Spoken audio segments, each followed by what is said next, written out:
TNPSC போட்டித் தேர்வுக்கு தயாராகும் அனைத்து மாணவர்களுக்கும் வணக்கம். நம்ம இன்றைக்கி என்ன தலைப்பு பார்க்க போகிறோம்னா, ஜூலை 15 அன்னைக்கு நியூஸ் பேப்பரில் வந்த கரண்ட் அஃபேர்ஸ் தான் பார்க்க போகிறோம். தேசிய நல்லாசிரியர் விருது யாருடைய பிறந்தநாள் அன்றைக்கி வழங்குறாங்கன்னா, நம்மளுடைய முன்னாள் குடியரசுத் தலைவர் ராதாகிருஷ்ணன். இவர் தான் முதல் துணை குடியரசுத் தலைவராகவும் இருந்திருப்பார். பின்னால் இவர் குடியரசுத் தலைவராகவும் இருந்திருப்பார். அவருடைய பிறந்தநாளை தான் நம்ம என்ன பண்ணுவோம், தேசிய ஆசிரியர் தினமாக கொண்டாடுறோம். அவருடைய பிறந்தநாள் அன்றைக்கி தான் தேசிய நல்லாசிரியர் விருதும் வழங்கப்படுது. மலையடிப்பட்டி அகழ்வாய்வு. தென்காசி மாவட்டத்தில் கரிவலம் வந்த நல்லூர் அருகே மலையடிப்பட்டி அப்படிங்கிற ஒரு கிராமம் இருக்குது. தென்காசி மாவட்டத்தில் கரிவலம் வந்த நல்லூர் அப்படிங்கிற பகுதி மட்டும் அகழ்வாராய்ச்சி தலமாக இல்லை, ப்ளஸ் திருமலாபுரம் அப்படிங்கிற பகுதியுமே வந்துட்டு பார்த்தோம்னா அகழ்வாராய்ச்சி தலமாக இருக்குது. அப்போ தென்காசி மாவட்டத்தில் கரிவலம் வந்த நல்லூர், திருமலாபுரம், அந்த கரிவலம் வந்த நல்லூருக்கு பக்கத்தில் இருக்கக்கூடிய ஏரியா தான் மலையடிப்பட்டி. அந்த கிராமத்தில் வந்துட்டு பார்த்தோம்னா சுமார் 2500 ஆண்டுகளுக்கு பழமையான சங்க காலத்தை சேர்ந்த ஒரு சதுர வடிவ செங்கல் படிக்கிணறு, செங்கல்லால் படிக்கட்டு வச்சுருக்கக்கூடிய ஒரு கிணறு கிடச்சிருக்கு. அது 4 மீட்டர் நீளமும் அகலமும் வச்சுருக்கு, அதாவது ஒரு சதுர வடிவில் இருக்குது. தமிழகத்தில் கண்டெடுக்கப்பட்ட முற்கால வரலாற்று காலத்தை சேர்ந்த முதல் செங்கல் படிக்கிணறு இது தான். செங்கல்லால் படிக்கட்டு வச்சுருக்க ஒரு படிக்கிணறு எங்கே கிடச்சிருக்கு அப்படின்னா, கரிவலம் வந்த நல்லூருக்கு அருகே இருக்கக்கூடிய மலையடிப்பட்டி, தென்காசி மாவட்டம். தென்காசி மாவட்டத்தில் இருக்கக்கூடிய மலையடிப்பட்டியில் தான் இந்த செங்கல்லால் படிக்கட்டு வச்சிருக்கக்கூடிய ஒரு சதுர வடிவ கிணறு கிடச்சிருக்கு. இந்தியாவின் முதல் செயற்கை நுண்ணறிவு பல்கலைக்கழகம் ஏஐக்கான ஒரு யூனிவர்சிட்டி எங்கே ஸ்டார்ட் பண்ண போகிறாங்கன்னா, தொழில்நுட்ப தலைநகரமாக இருக்கக்கூடிய கர்நாடகத்தில் தான் என்ன பண்ணுறாங்க, இதை தொடங்க போகிறாங்க. இந்தியாவின் முதல் செயற்கை நுண்ணறிவு பல்கலைக்கழகம் ஏஐக்கான யூனிவர்சிட்டி கர்நாடகாவில் வரப்போது. அந்த மாநில முதல்வரான டி.கே. சிவகுமார் இதை அறிவிச்சிருக்காரு. அணுமின் திட்டங்கள். அனல் மின் அப்படின்னு எடுத்துட்டோம்னா, அது நிலக்கரை வச்சு எலக்ட்ரிக் பவர் மின்சாரத்தை உருவாக்குறது. அணுமின் நிலையம்னா அட்டாமிக் எனர்ஜி. அப்போது அணுமின் உற்பத்தியை 2047க்குள்ளே 100 ஜிகாவாட்டாக உயர்த்தணும் அப்படின்னு சொல்லிட்டு மத்திய அரசு ஒரு தொலைநோக்கு பார்வைக்கான அந்த இலக்கை வச்சுருக்காங்க. நலம் தமிழ்நாடு இணையதளம், அதாவது தமிழ்நாடு சுகாதார அறக்கட்டளையின் தமிழ்நாடு ஹெல்த் ஃபவுண்டேஷன் அந்த இணையதள போர்ட்டல் தான் எதுனா நலம். இதை வந்து ஜோசப் விஜய் அவர்கள், முதலமைச்சர், தமிழ்நாடோட முதலமைச்சர் திரு ஜோசப் விஜய் அவர்கள் ஜூலை 14, 2026 அன்னைக்கு தொடங்கி வைக்கிறாரு. இந்த நலம் போர்ட்டலில் என்ன வருது அப்படின்னு பார்த்தோம்னா, அரசு மருத்துவமனைகளோட உள்கட்டமைப்பை மேம்படுத்துவதற்கு, நவீன மருத்துவ உபகரணங்களை வாங்குவதற்கு நிறுவனம், அமைப்பு, அரசு மருத்துவக் கல்லூரி முன்னாள் மாணவர்கள் மற்றும் தனிப்பட்ட நன்கொடையாளர்கள் நிறுவனங்களின் சமூக பொறுப்புணர்வோடு இருக்கக்கூடிய நிதி வாயிலாக இந்த அரசு மருத்துவமனைகளை உட்கட்டமைப்பை மேம்படுத்துறது தான் இந்த நலம் தமிழ்நாடோட இணையதளத்தோட முக்கிய நோக்கமாக இருக்குது. தாழ்மாமன் தங்க மோதிர திட்டம். 1 கிராம் தங்கம் கொடுக்குறாங்க. அரசு மருத்துவமனைகள், அங்கீகரிக்கப்பட்ட அரசு மருத்துவமனை அப்படி இல்லைனா ஆரம்ப சுகாதார நிலையங்களில் பிறக்கக்கூடிய தாய்மார்களுக்கு பிறக்கக்கூடிய குழந்தைகளுக்கு 1 கிராம் தங்க மோதிரம் வழங்குறாங்க. தமிழில் உள்ள கலாச்சாரமான தாய்மாமன் சீர்முறையை அரசு முன்னெடுக்குது. யாருக்கெல்லாம் அது வழங்கப்படும்னா, அரசு மருத்துவமனையில் பிறந்திருக்கணும் அந்த குழந்தை. அதுவும் வந்துட்டு பார்த்தோம்னா ஜூன் 22, 2026 அன்னைக்கோ இல்லை அதுக்கப்புறமா பிறக்கக்கூடிய குழந்தைக்கு இந்த 1 கிராம் தங்க மோதிரம் வழங்கப்படுது. இந்த திட்டம் எப்போ தொடங்க போகிறாங்க அப்படின்னா, செப்டம்பர் 15, 2026 அண்ணாவோட பிறந்தநாள் அன்னைக்கு இந்த தாய்மாமன் சீர் திட்டம் தொடங்கப்படுது. எவ்வளோ கோடி ஒதுக்கியிருக்காங்க அப்படின்னா, 755.83 கோடி மதிப்பீட்டில் என்ன பண்ணியிருக்காங்க, இந்த திட்டத்தை செயல்படுத்த போகிறாங்க. ஜூன் 22, 2026 அப்புறமோ இல்லை ஜூன் 22 அன்றைக்கோ பிறந்த குழந்தைகளுக்கு செப்டம்பர் 15 என்ன பண்ணுவாங்க, 1 கிராம் தங்க மோதிரம் கொடுப்பாங்க. அதுக்காக தான் 755.83 கோடி நிதியை ஒதுக்கியிருக்காங்க. பிரசவம் அந்த நடக்கக்கூடிய இடம் எங்கே இருக்குன்னா, அங்கீகரிக்கப்பட்ட அரசு மருத்துவமனையோ அப்படி இல்லைன்னா ஆரம்ப சுகாதார மையத்திலோ பிறக்க வேண்டும் குழந்தை. தாய் அப்படிங்கிறது தமிழ்நாட்டோட நிரந்தர குடியுரிமை பெற்றவராக இருக்கணும், தமிழ்நாட்டிலே நிரந்தரமாக குடியிருக்கக்கூடிய ஒரு நபராக இருக்கணும். தாய்மார்கள் மாநிலத்தோட PICME என்ற கர்ப்பம் மற்றும் சிசு கண்காணிப்பு மற்றும் மதிப்பீடு அந்த அமைப்பின் கீழ் பதிவு செஞ்சு செல்லுபடி ஆகக்கூடிய ஒரு 12 டிஜிட் நம்பர் அடையாளம் என்ன அவங்க வச்சுருக்கணும். அதெல்லாம் வச்சுருந்தா தான் அவங்க அந்த 1 கிராம் தங்க மோதிரம் தாய்மாமன் சீருக்கு எலிஜிபிள். என்னென்ன ஆவணங்கள்லாம் விண்ணப்பதாரர்கள் என்னென்னலாம் ஆவணங்கள் வச்சுருக்கணும்னா, ரேஷன் அட்டை, வாக்காளர் அதாவது ஓட்டர் ஐடி, தொழிலாளர் நலவாரிய அட்டை அல்லது பிறப்பு சான்றிதழ் இதெல்லாம் வச்சு உள்ளூர் முகவரி சான்றிதழ் வழங்கணும். இதெல்லாம் வழங்கணும்னா நீங்கள் அந்த தாய்மாமன் சீருக்கு எலிஜிபிளாக இருக்கக்கூடிய ஒரு டாக்குமெண்ட் இதெல்லாம். அப்போது இதை எப்போ செயல்படுத்த போகிறாங்கன்னா, செப்டம்பர் 15, 2026 அண்ணாவோட பர்த்டே அன்னைக்கு, ஜூன் 22, 2026 அப்புறம் பிறந்திருக்கணும், இல்லை ஜூன் 22 அன்றைக்கி பிறந்த குழந்தைகளுக்கு செப்டம்பர் 15 என்ன பண்ணுவாங்க, 1 கிராம் தங்க நாணயம் வழங்குவாங்க.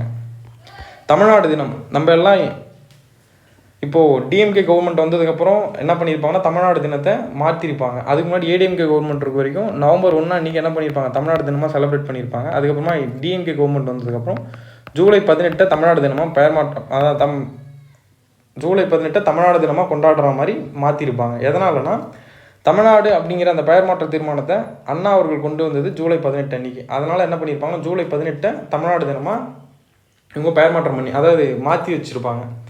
அதுக்கு முன்னாடி வரைக்கும் நவம்பர் 1 கொண்டாடிட்டு இருப்போம். டிஎம்கே கவர்மெண்ட் வந்தோம்னா ஜூலை 18 தமிழ்நாடு தினமாக அவங்க மாற்றிருப்பாங்க. ஒரு மாநிலத்தோட பிறந்த நாளையே தான் நம்ம என்ன பண்ணணும், அந்த பிறந்த தினமாக கொண்டாடணும் அப்படின்றத இப்போ அன்புமணி அவர்கள் என்ன பண்ணியிருக்காரு, ஒரு கோரிக்கையாக வச்சுருக்காரு. அதன்படி பார்க்கும்போது சென்னை மாகாணத்தில் இருந்து தான் கர்நாடகம், கேரளா, ஆந்திரா, புதுச்சேரி ஆகியவை பிரிக்கப்பட்டு தனி மாநிலமாக வருது. அது வந்து மாநில மறுசீரமைப்பு சட்டம் 1956 நவம்பர் 1 அன்னைக்கு. அப்போ இந்த மாநிலங்கள்லாம் நவம்பர் 1 தான் என்ன பண்ணுறாங்க, கர்நாடகா, கேரளா, ஆந்திரா, புதுச்சேரி அண்டை மாநிலங்கள் எல்லாமே அவங்களோட மாநில தினமாக நவம்பர் 1 தான் கொண்டாடுறாங்க. அதனால் நம்ம தமிழ்நாடு தினமாக நவம்பர் 1 கொண்டாடணும் அப்படிங்கிறது ஒரு கோரிக்கையை அன்புமணி அவர்கள் வச்சுருக்காரு. கல்வி வளர்ச்சி நாள் ஜூலை 15 கல்வி கண் திறந்த காமராஜோட பிறந்த நாள் தான் நம்ம என்ன பண்ணுறோம், கல்வி வளர்ச்சி நாளாக 2006 தமிழ்நாடு அரசு கொண்டாடிட்டு வராங்க. இவர் பிறந்தது அப்படின்னு சொல்லிட்டு பார்த்தோம்னா 1903 ஜூலை 15 அன்றைக்கி என்ன பண்ணுறாருன்னா காமராஜர் பிறக்கிறாரு. இவர் பெரிய அளவில் கல்வி அறிவு இல்லைனாலும் ஒத்துழைமை இயக்கம் காந்தியின் மேல் கொண்ட ஈர்ப்பால் 1920 என்ன பண்ணுறாரு, ஒத்துழைமை இயக்கத்தில் கலந்துக்கிறாரு. அப்புறம் காங்கிரஸ் கட்சியில் இவருடைய செயல்பாடுகள் பெரிய அளவில் இருக்குது. 1930 சட்ட மறுப்பு இயக்கத்தில் திருச்சி டு வேதாரண்யம் ராஜாஜி என்ன பண்ணுவார்னா உப்பு சத்தியாகிரகம் மேற்கொள்வார். அதில் காமராஜர் அவர்கள் கலந்துட்டு என்ன பண்ணுவார், அலிப்பூர் சிறையில் அடைக்கப்படுவார். அதுக்கப்புறமா வெள்ளையனே வெளியேறு இயக்கம் 1942 என்ன பண்ணியிருப்பாருன்னா இவர் மறுபடியும் சிறையில் அடைக்கப்பட்டிருப்பார். வேலூர் சிறையில் முதல் அடைக்கப்பட்டு அதுக்கப்புறமா அமராவதி சிறைக்கு மாற்றப்பட்டிருப்பார். இவர் வந்துட்டு அதுக்கப்புறம் தமிழ்நாட்டோட முதலமைச்சராக இருப்பார். கிட்டத்தட்ட 9 ஆண்டுகள் ஆட்சி செஞ்சுருப்பார். அந்த டைமில் நிறைய எண்ணற்ற சாதனைகளை செஞ்சுருப்பார். மதிய உணவு திட்டத்தை எடுத்துகிட்டு வந்திருப்பார், காலனி திட்டத்தை எடுத்துகிட்டு வந்திருப்பார், இலவச காலனி வழங்கக்கூடிய திட்டங்களை எடுத்துகிட்டு வந்திருப்பார். 1 மைல் 3 மைல் 5 மைல் இல்லை அந்த மாதிரியான பள்ளிகளை தொடங்கியிருப்பார். நிறைய மூடி வச்சிருந்த பள்ளிகளெல்லாம் என்ன பண்ணியிருப்பார்னா இவர் திறந்து வச்சுருப்பார். இவர் இறந்தது எப்போ அப்படின்னு சொல்லிட்டு பார்த்தோமா 1975 அக்டோபர் 2 காந்தி ஜெயந்தி அன்றைக்கி என்ன பண்ணியிருப்பார்னா இறந்து போயிருப்பார். இவரோட இறப்பு அப்படிங்கிறது காந்தியோட பிறந்தநாள் அன்றைக்கி என்ன பண்ணியிருப்பார்னா காமராஜர் அவர்கள் இறந்து போயிருப்பார். இவர் இறந்த அடுத்த வருஷம் என்ன பண்ணியிருப்பாங்கன்னா இவருக்கு இந்தியாவின் உயர விருதான பாரத ரத்னா விருது கொடுத்துருப்பாங்க.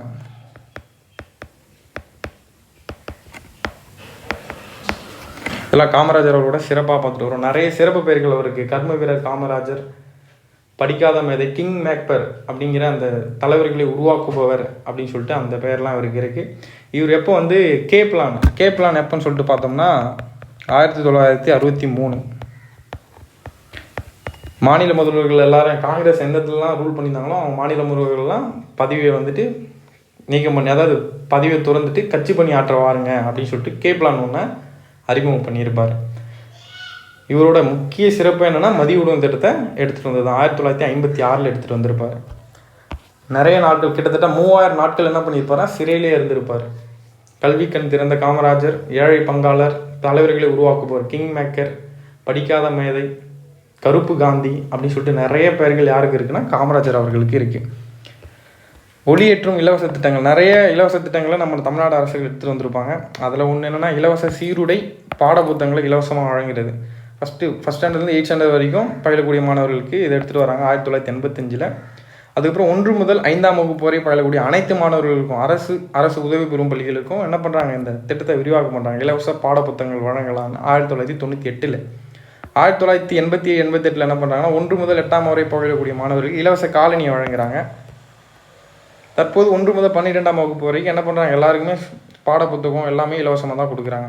மிதிவண்டி எப்போனா 2001-2 என்ன பண்ணுறாங்கன்னா அப்போது ஜெயலலிதா அவர்கள் தான் என்ன பண்ணியிருப்பாங்கன்னா முதலமைச்சராக இருந்த டைமில் பட்டியலின மற்றும் பழங்குடியின மாணவர்களுக்கு என்ன பண்ணுறாங்க மிதிவண்டியை வழங்குறாங்க. 2005-6 என்ன பண்ணுறாங்கன்னா அனைத்து அரசு உதவி பெறும் பள்ளி மாணவர்கள் எல்லாருக்குமே என்ன பண்ணுறாங்கன்னா 2005-6 என்ன பண்ணுறாங்கன்னா மிதிவண்டியை வழங்குறாங்க. இப்போ 2012 ஐடிஐ மாணவர்களுக்கும் என்ன பண்ணுறாங்க மிதிவண்டியை வழங்குறாங்க. அதுலேருந்து 2012 இலவச கண்ணாடி 2010 என்ன பண்ணுறாங்கன்னா நடுநிலை, உயர்நிலை, மேல்நிலை பள்ளிகளில் பயிலக்கூடிய மாணவர்களுக்கு கண் பரிசோதனை செய்து கண் குறைபாடு இருக்கிறவங்களுக்கு என்ன பண்ணுறாங்க, இலவச கண்ணாடி வழங்கக்கூடிய திட்டம் 2010 தொடங்குறாங்க. 2010 என்ன பண்ணுறாங்கன்னா, கவர்மெண்ட் ஸ்கூலில் படிக்கிற பசங்களுக்கு ஏதாச்சும் கண் குறைபாடு இருக்குன்னா என்ன பண்ணுறாங்க, இலவச கண்ணாடி வழங்குறாங்க. கண்ணொளி காப்பும் என்ற பெயரில் செயல்படுத்துகிறாங்க தற்போது. இப்போது சானிட்டரி நாப்கின் வந்து 2011 என்ன பண்ணுறாங்கன்னா, 10 வயசுலேருந்து 19 வயது வரை உள்ள அரசு பள்ளி மாணவிகளுக்கு மாதவிடாய் சுகாதார திட்டத்தின் கீழ் இலவச சானிட்டரி நாப்கின் வந்து 2011 வழங்குறாங்க. மடிக்கணினி வழங்கும் திட்டம் வந்துட்டு செல்வி ஜெயலலிதா அவர்கள் தொடங்கியிருப்பாங்க.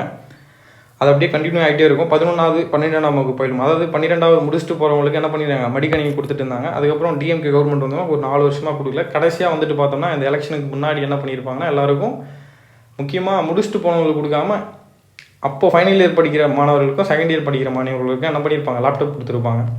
மதிய உணவு திட்டத்தோட வரலாறு அப்படின்னு சொல்லிட்டு பார்த்தோம்னா, 1920 ஜஸ்டிஸ் பார்ட்டி சொல்லுவாங்களே, நீதி கட்சியில் ஒரு முக்கியமான ஆளாக இருந்தவர் தான் பிடி தியாகராய செட்டி. அவர் சென்னை மாநகராட்சி மேயராக இருக்கும்போது மதிய உணவு திட்டத்தை 1000 விளக்கு பகுதியில் என்ன பண்ணியிருப்பார், 1920 அறிமுகப்படுத்தியிருப்பார்.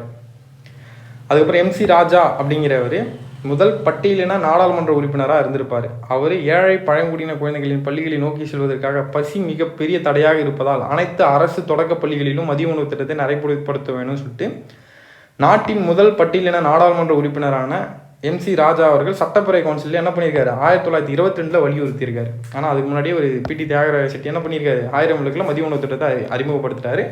MC ராஜா மயிலை சின்னத்தம்பி ராஜா என்ன பண்ணுறாருன்னா 1922 வலியுறுத்துறாரு. 1924 பிடி தியாகராய செட்டி, சிங்காரவேலர், LC குருசாமி இவங்கெல்லாம் இணைஞ்சு என்ன பண்ணுறாங்க, அந்த தங்களது வார்டுக்கு உட்பட்ட பகுதிகளில் என்ன பண்ணுறாங்கன்னா அந்த பள்ளிகளில் மதிய உணவு திட்டத்தை நடைமுறைப்படுத்துகிறாங்க. 1956 என்ன பண்ணுறாருன்னா காமராஜர் அவர்கள் என்ன பண்ணியிருப்பார், மதிய உணவு திட்டத்தை எட்டயபுரத்தில் தொடங்கி வச்சிருப்பார். 1982 எம்ஜிஆர் என்ன பண்ணியிருப்பாருன்னா மதிய உணவு திட்டத்தை சத்துணவு திட்டமாக மாற்றிருப்பார். 1989 அப்போ முதல்வராக இருந்த கருணாநிதி அவர்கள் என்ன பண்ணியிருப்பார்னா ஊட்டச்சத்து மதிப்பு அதிகரிக்கும் நோக்கில் வேக வச்ச முட்டையை என்ன பண்ணியிருப்பார், இவர் அறிமுகப்படுத்தியிருப்பார். 2013 செல்வி ஜெயலலிதா அவர்கள் என்ன பண்ணியிருப்பாங்கன்னா வெரைட்டி ரைஸ் உணவு திட்டத்தை என்ன பண்ணியிருப்பாங்கன்னா கலவை சாதமாக, அதான் மசாலா முட்டை இதெல்லாம் வந்து அறிமுகப்படுத்தியிருப்பாங்க. 2022